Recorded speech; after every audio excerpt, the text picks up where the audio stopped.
குறிப்பாக இன்றைய தினம் இந்த ஊடகவியலாளர் சந்திப்பின் மூலமாக கடந்த ஒரு வருடத்திற்கு முன்னர் நமது நாட்டின் ஜனாதிபதியாக அதிகௌரவ அதிமேதகு ஜனாதிபதி அனுகுமார் திசாநாயக்க அவர்கள் பதவியேற்பின் பின்னராக நாங்கள் ஒரு அரசாங்கம் என்ற ரீதியிலே பெற்றுக்கொண்டிருக்கின்ற பல்வேறு தரப்பட்ட வெற்றிகள் இருக்கின்றன, பல்வேறு தரப்பட்ட முன்னேற்றகரமான விடயங்கள் இருக்கின்றன. ஆகவே அந்த விடயங்களின் ஒரு அம்சமாக இந்த ஜனாதிபதி நிதியத்தின் மூலமாக வெளிநாட்டு வேலை வாய்ப்பிலும் அதுபோன்று மீன்பிடித்துறையிலும் ஈடுபட்ட அந்த தொழிலாளர்களின் பிள்ளைகளுக்கு வழங்குகின்ற இந்த புலமை பரிசில் தொடர்பாக நான் ஒரு சில கருத்துக்களை முன்வைக்க கடமைப்பட்டிருக்கின்றேன். அது மாத்திரமல்ல, கடந்த ஒரு வருட காலத்திற்குள் நாங்கள் ஒரு அமைச்சு என்ற ரீதியிலும் நாங்கள் ஒரு அரசாங்கம் என்ற ரீதியிலும் நாங்கள் எமது நாட்டின் இந்த வெளிநாட்டு வேலை வாய்ப்பு அது மாத்திரமல்லாமல் புலம்பெயர்ந்த இளைஞர்களது நன்மை கருதி நாங்கள் மேற்கொண்ட ஒரு சில விடயங்கள் தொடர்பாக நான் பேச கடமைப்பட்டிருக்கின்றேன். முதற்கட்டமாக இந்த நாட்டை பொறுத்தவரையில் கடந்த கால பகுதியில் பல்வேறு தரப்பட்ட ஊழல், மோசடி, வீட்விரயம், புலியான அரசியல் கலாச்சாரம் உள்ளிட்ட பல்வேறு தரப்பட்ட விடயங்களினால் இந்த மக்கள் சொல்லுன்னா துயரிற்கு முகம் கொடுத்த ஒரு யுகம் காணப்பட்டது. ஆனால் படிப்படியாக இந்த யுகம் மாற்றம் அடைந்து குறிப்பாக கடந்த ஒரு வருட காலங்களாக நாங்கள் மிகவும் ஒரு சிறப்பான ஆட்சியை நாங்கள் நடத்தி வருகின்றோம். இந்த அடிப்படையில் கடந்த காலங்களில் இடம்பெற்ற உயர்மட்டத்தில் காணப்பட்ட பல்வேறு தரப்பட்ட ஊழல் மோசடி தொடர்பான விடயங்கள் தொடர்பாக நாங்கள் தற்பொழுது நடவடிக்கை எடுத்து வருகின்றோம். ஒன்று, உள்ளக விசாரணைகளையும் நாங்கள் மேற்கொண்டு வருகின்ற இந்த வேளையிலே இந்த உள்ளக விசாரணைகளை நாங்கள் முடித்த அந்த பட்சத்திலே அந்த விடயங்கள் தொடர்பாக மேலதிக விசாரணைகளுக்காக நாங்கள் அந்தந்த அமைப்புகளுக்கு நாங்கள் வழங்கியிருக்கின்றோம். இதிலே வெளிநாட்டு வேலைவாய்ப்பு தொடர்பாக குறிப்பாக இஸ்ரேல் உள்ளிட்ட இந்த வெளிநாட்டு வேலைவாய்ப்புகளில் மேற்கொள்ளப்பட்ட பல்வேறு தரப்பட்ட மேற்கொண்ட ஊழல் மோசடிகள் தொடர்பாக நாங்கள் நடவடிக்கை எடுத்து வருகின்றோம். இது தொடர்பான விசாரணைகள் மேல்மட்ட ரீதியில் இடம்பெற்று வருகின்றன.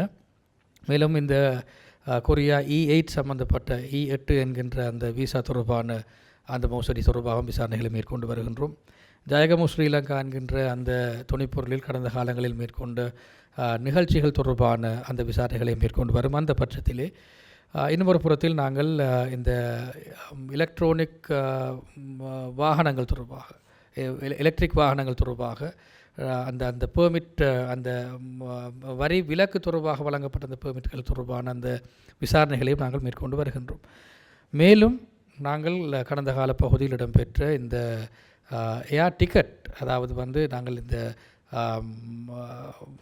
வான்வழி போக்குவரத்து சம்பந்தப்பட்ட டிக்கெட் கொள்வனவு ரீதியில் மேற்கொள்ளப்பட்ட அந்த ஊழல் மோசடிகள் தொடர்பாகவும் நாங்கள் விசாரணைகளை மேற்கொண்டு வருகின்றோம். ஆக இது ஒரு புறம் இருக்க, இன்னொரு புறத்தில் நாங்கள் சைப்ரஸ் நாட்டில் நமது கன்சியூலர் அலுவலகத்தினை நாங்கள் ஆரம்பித்திருக்கின்றோம். அது அங்கிருக்கின்ற இளைஞர்களுக்கு, அங்கிருக்கின்ற புலம்பெயர்ந்த அந்த மக்களுக்கு மிகவும் ஒரு முக்கியமான விடயமாக காணப்படுகின்றது. மேலும் நமது இலத்திரனியல் மயப்படுத்தப்பட்ட டிஜிட்டல் மயப்படுத்தப்பட்ட கன்சியூலர் சேவையை நாங்கள் இன்னும் விஸ்தரித்திருக்கின்றோம்.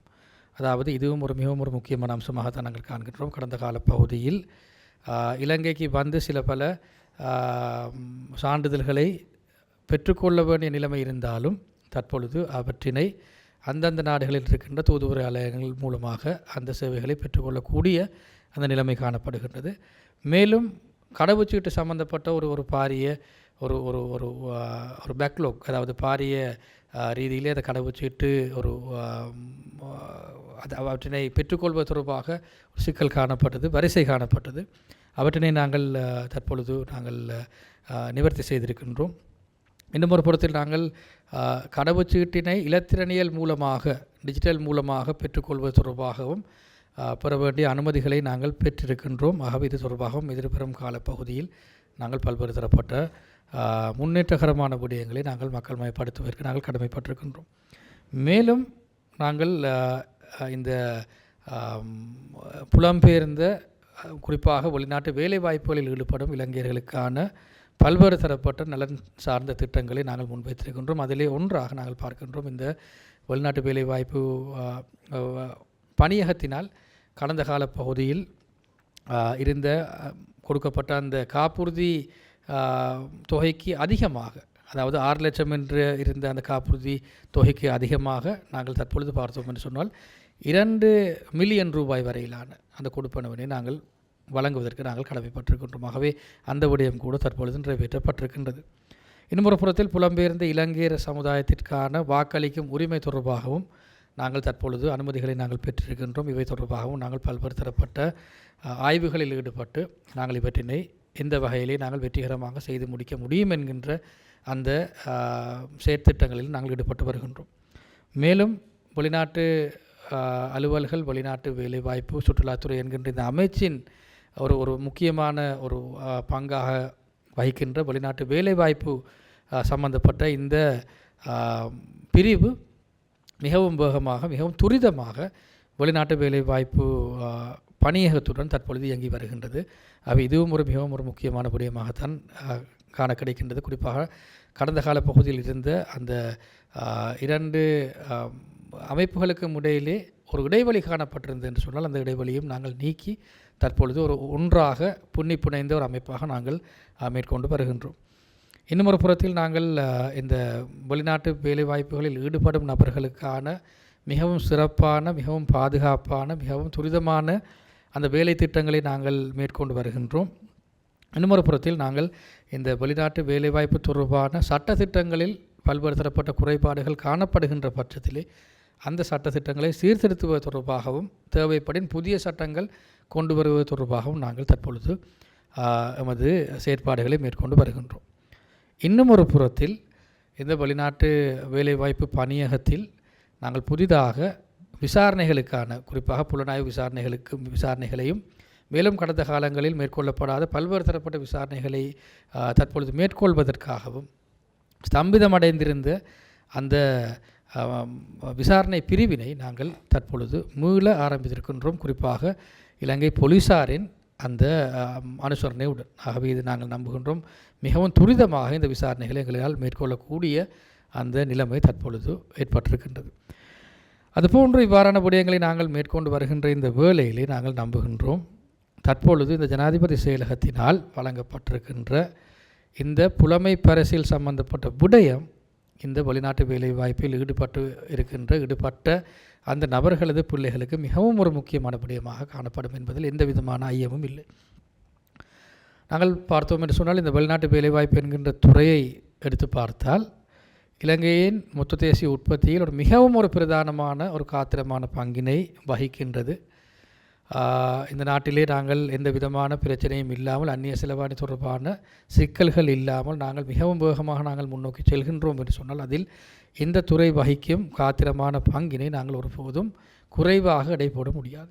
ஆகவே அதனை நாங்கள் சரியான வகையிலே அந்த விடயத்தை புரிந்து கொண்டு நாங்கள் முன்னோக்கி செல்கின்றோம். ஆகவே இந்த வேளையிலே பல்வேறு தரப்பட்ட காரணங்களினால் தமது வெளிநாட்டு வேலைவாய்ப்பினை கைவிட வேண்டிய நிலைமை ஏற்படும் நபர்கள் இருக்கலாம். குறிப்பாக சிலர் மரணிக்க வேண்டிய நிலைமை ஏற்பட்டிருக்கலாம், இல்லாவிட்டால் பல்வேறு தரப்பட்ட உபாதைகளுக்கு முகம் கொடுக்க வேண்டிய நிலைமை ஏற்பட்டிருக்கலாம், இல்லாவிட்டால் சிறைவாசம் அடைய வேண்டிய அந்த நிலைமை ஏற்பட்டிருக்கலாம். ஆனால் இந்த நிலைமைகள் ஊடாக அவர்களது பிள்ளைகளுக்கு எந்த விதமான பாதிப்புகளும் ஏற்படக்கூடாது என்கின்ற அடிப்படையிலே நாங்கள் சாதாரண தரம், உயர்தரம், பல்கலைக்கழகம் மற்றும் தொழில்நுட்ப கல்விகளில் ஈடுபடும் அவர்களது பிள்ளைகளுக்காக நாங்கள் மாதாந்தம் 5000 ரூபாய், 7000 ரூபாய், 8000 ரூபாய் என்ற அடிப்படையிலே நாங்கள் புலமை பரிசிலை நாங்கள் வழங்கும் இந்த வேலை திட்டத்திலே நாங்கள் ஆரம்பித்து வைத்திருக்கின்றோம்.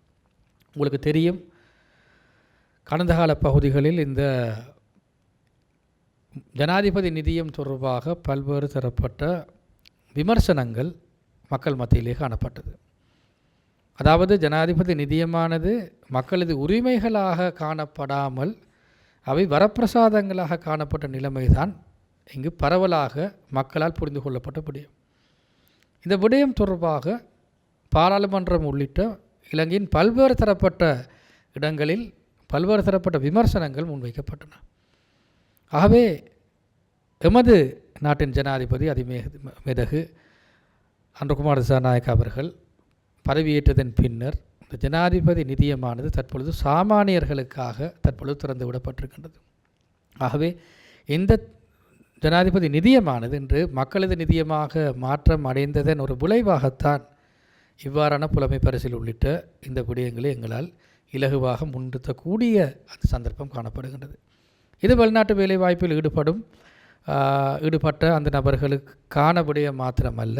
குறிப்பாக நான் திருகோணமலை மாவட்டத்தை பிரதிநிதித்துவப்படுத்தும் ஒரு பாராளுமன்ற உறுப்பினர் என்ற ரீதியிலும் ஒரு பிரதி அமைச்சர் என்ற ரீதியிலும் நிச்சயமாக அந்தந்த பிரதேசங்களை குறிப்பாக கரையோர மாவட்டங்களை பிரதிநிதித்துவப்படுத்தும் இந்த மீனவர்களுக்கும் அவர்களது பிள்ளைகளுக்கும் இந்த விடயம் தற்பொழுது திறந்துவிடப்பட்டிருக்கின்றது ஒரு மிகுந்த சந்தோஷத்தினை ஏற்படுத்தும் ஒரு விடயமாகத்தான் நான் காண்கின்றேன்.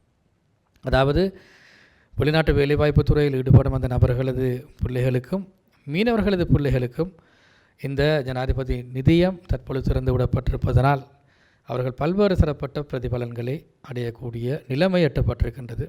குறிப்பாக ஒரு மீனவர் தான் அந்த மீன்பிடியில் ஈடுபட்டிருக்கின்ற அந்த வேளையிலே பல்வேறு தரப்பட்ட உபாதைகளுக்கு பல்வேறு தரப்பட்ட விபத்துகளுக்கு முகம் கொடுக்க முடியும். அது மாத்திரமல்ல, துரதிருஷ்டவசமாக இறப்பினை கூட அடையக்கூடிய சந்தர்ப்பங்கள் காணப்படுகின்றது. ஆகவே இந்த வேளையிலே இவ்வாறான உதவிகள் நிச்சயமாக ஒரு பாரிய உறுதுணையாக இருக்கும் என்பதில் எந்த விதமான சந்தேகங்களும் இல்லை.